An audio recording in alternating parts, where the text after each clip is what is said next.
welcome to my channel. Please like, comment, and subscribe. The practice of international shipping.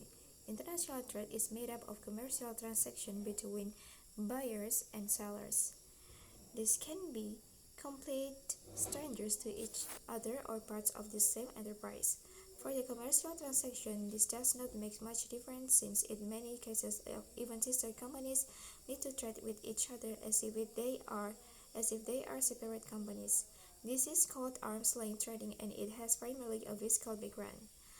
Tax authorities in both import and export countries demand a transaction in which the value of the product is established in a market setting. The commercial transaction determines the specification of goods, the price, and the number of goods. The transaction usually also contains an arrangement of who takes responsibility of the shipment of the goods. For this purpose, the International Chamber of Commerce has established some standard trade terms that divide the responsibilities of transportation, ownership, and insurance among buyer and seller. These trade terms are called incoterms. Currently, there are 11 incoterms, which range from the one extreme of the seller taking care of everything, delivery duty paid, to the other extreme of the buyer taking care of everything, exports. Important intermediate points where transfer of responsibility can take place are the ocean ports in an international transport chain. A second important issue in international trade transaction is the relationship between delivery and payment. In an international context where parties may not know and trust each other, payment and delivery has to take place more or less at the same time. The international transport operator plays an important role in this mechanism. The way this works is that the ocean transport operation can declare that goods were taken on board of the ship by signing a so-called bill of lading (BOL). This is proof that transportation is taking place and that payment can be transferred. A copy of the BOL is therefore shared with the bank of the seller, who sends it to the bank of the buyer, who then transfers payment on behalf of the buyer. As a result of this mechanism, the BL is also a document of title that gives the holder rights to the cargo. This greatly facilitates trading of goods that are in transit. In case where the buyer and seller are part of the same enterprise, this process can be simplified. In those cases, a simplified version of the BL is used, the so-called seaway bill, which is basically the same as a BL, except it is not a document of title. For container shipping, which is the most relevant part of shipping for the purpose of this chapter, some further issues need to be considered. For a large part, the issues are related to the container. First of all, the container shipping line generally owns the containers in which goods are shipped and needs to prove these containers sold to the shippers who want to ship cargo. This mechanism is fraught with problems. The containers need to be available for the shipper, and the shipper does not want to wait too long and wants a container that is suitable for its needs. There are different types of containers: 20-foot containers, 40-foot containers, 40-foot high cube containers, 45-foot containers, open-top containers, flatbeds, foldable containers, refrigerated containers.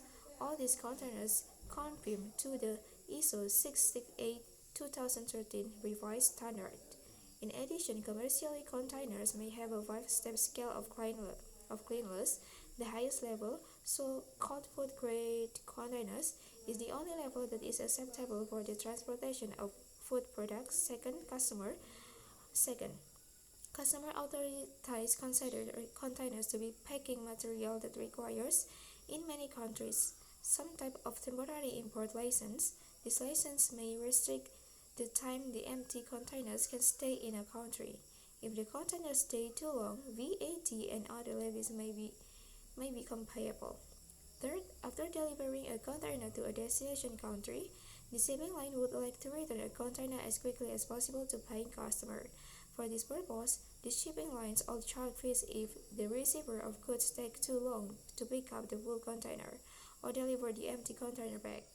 The first fee is called demurrage, not to be confused with demurrage in bulk shipping, and the second fee is called detention.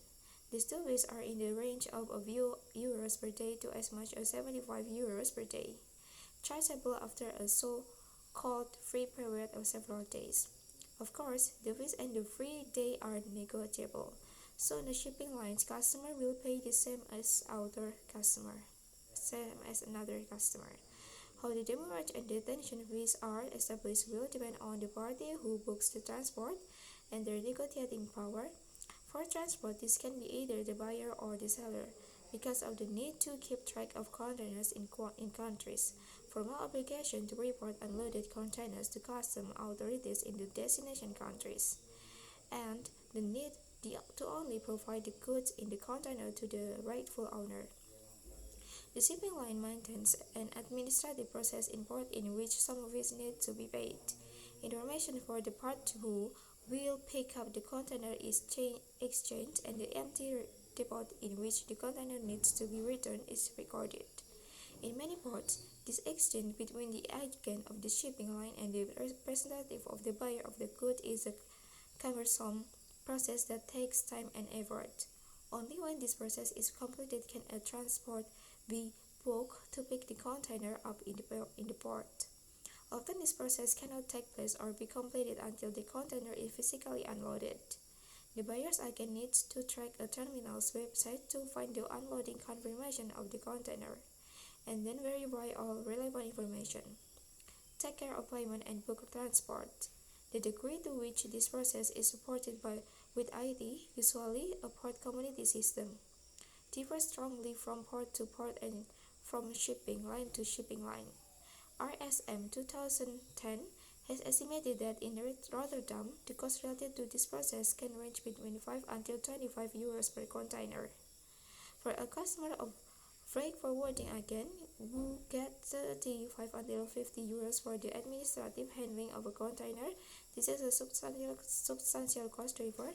This is the fourth issue. A fifth issue is the overall performance of international container lines. A sixth issue is that customs authorities tend to use ship manifest data for their initial risk assessment. And a final point deals with the pricing structure of container shipping. The complicated tariff structure of container shipping is well documented in the maritime economics literature. Thank you for watching.